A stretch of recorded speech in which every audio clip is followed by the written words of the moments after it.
Morning, guys. So the next part of the Further Maths book was about exponentials and about the graph of exponentials.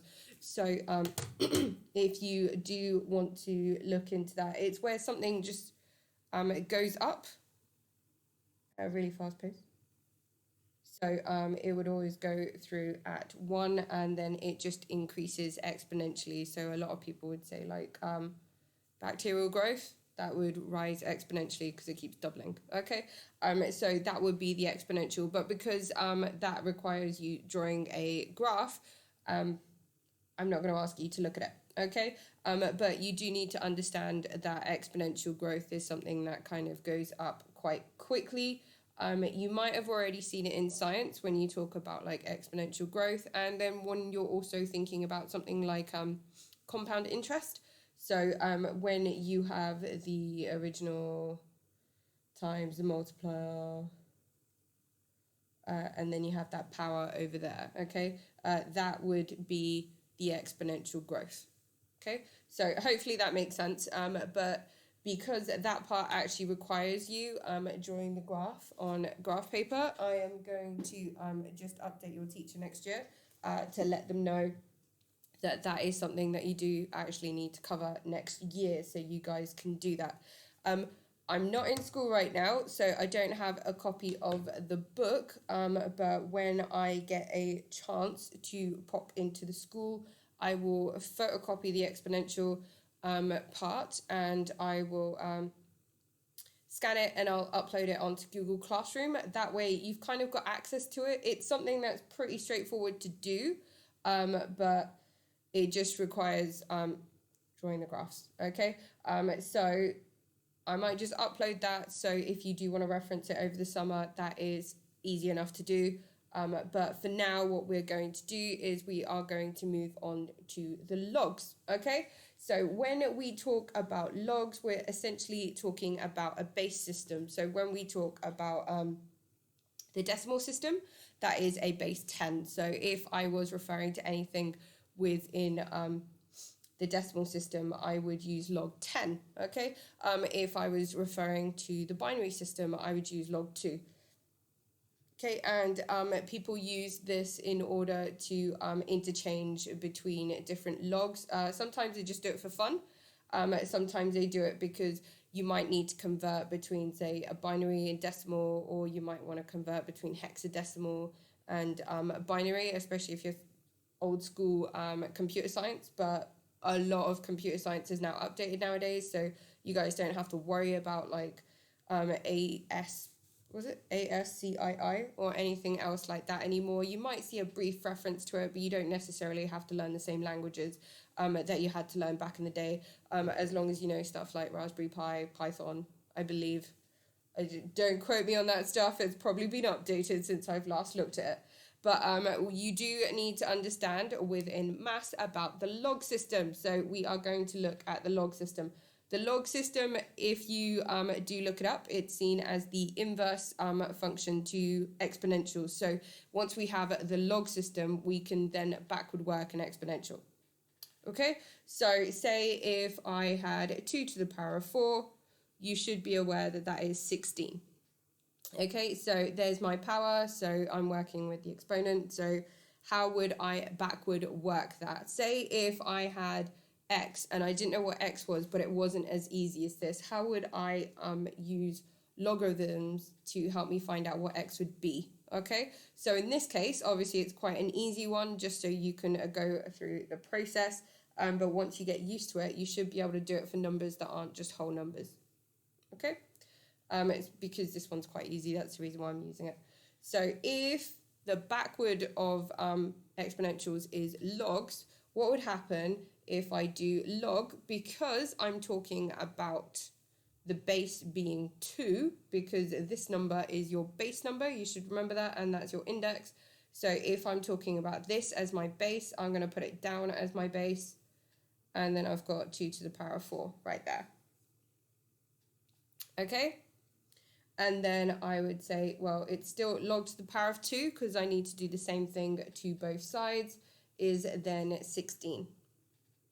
Okay, If you do a log and the base and that number are exactly the same, you can actually, the way one of your wonderful classmates talked about this, was saying that they actually cancelled themselves out. But when you're doing it, if you have log to the number is the same as the base, it does just equal 1, okay? So that allows you to kind of eliminate it.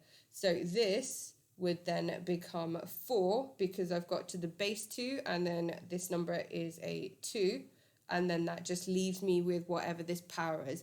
And this power is then the number I place down here, okay? And then this side, I can just say, well, it's log to 16. Okay, and when you do something like this, say if that wasn't a 4 and that was an x,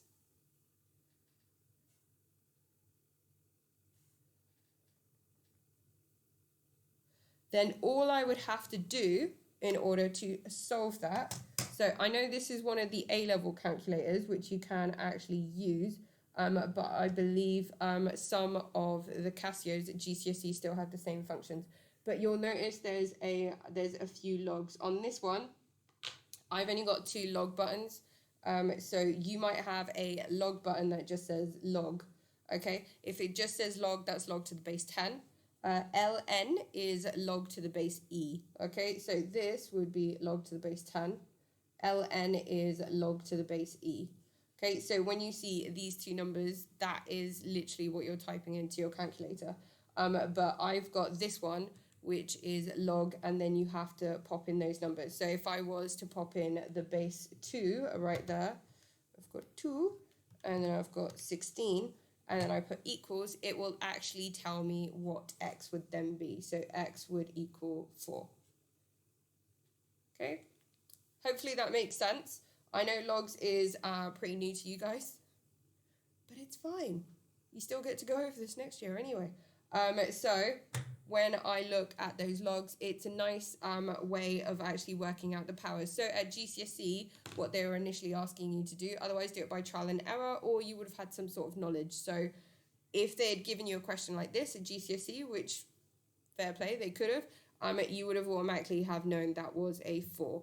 But say if this said 15 instead, then if you know logs, you're able to solve it, but you wouldn't be able to solve it to a decimal point unless you actually started doing iteration, which they don't actually teach at GCSE, okay? So that's a way to solve it. The generic rule for logs, if you want to write it down, let me grab another pen, is you would say log a n equals x. This might be, it's one of the ways they usually show it. As long as your numbers and everything line up, you should be fine.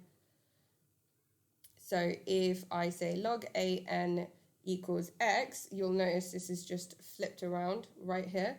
I would then say a to the power of x equals n, okay? So if I've got this written down, I can always rearrange it and pop it into there, and as long as I have the relevant numbers in the same place, I can then work it out.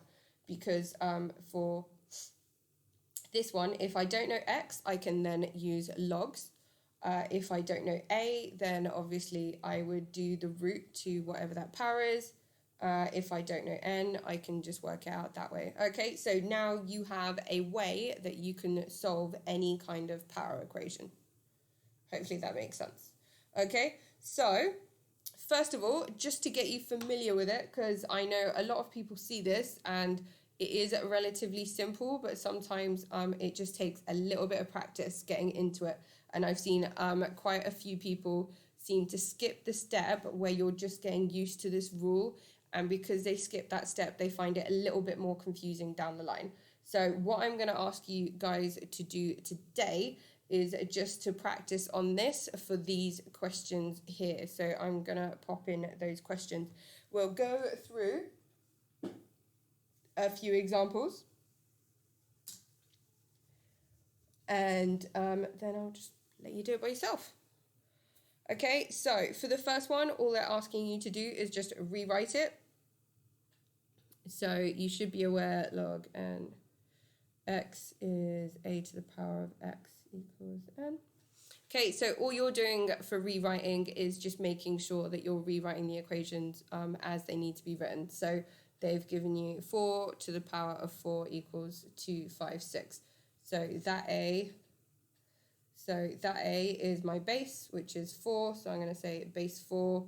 That x will be on the other side. So that's 4, and this would be 256. Okay, just getting you into the pattern of doing it. If I chose 0.2 to the power of 3 equals 0.008, I'm then going to say, well, x is this one, which is my power. Okay, a is log to the base, which is that one, 0.2, and then this would be 0.008. Okay, didn't give myself enough room, obviously, my bad there. Let's just write